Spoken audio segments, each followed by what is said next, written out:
So these are just a handful of possible variables.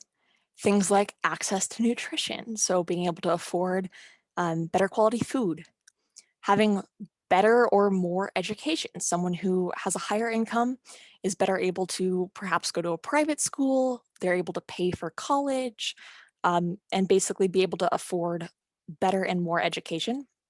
They're able to afford medical care, so they're not having to pay attention to or focus on their physical health instead. Breastfeeding and stress might also play a role.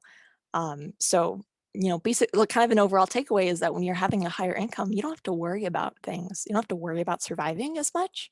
So you can focus your attention on those extra cognitive, mathematical, verbal type things.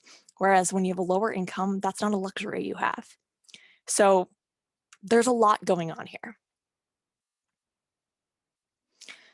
So overall, just to kind of summarize that point up, let's go back to our original question. Where does intelligence come from?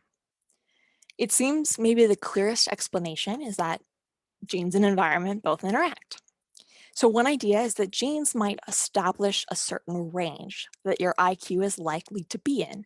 So for instance, maybe Josh has an IQ from his genes that is likely to be between 95 and 105, whereas Jason might be a tad higher in his range that he could be in. However, environment may also help determine the specific score that results. So maybe Josh is raised in a higher socioeconomic status household. His parents might be more attentive and giving, and he gets a lot of encouragement to pursue intellectual activities. Maybe he was breastfed as a baby.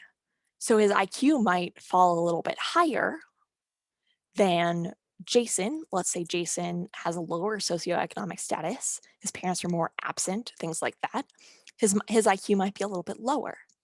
So even though they have, a wide range of where their genes tell you their intelligence might be, environmental factors definitely play a role telling you where it actually is. That's kind of just one hypothesis, though. We don't all know this for a fact.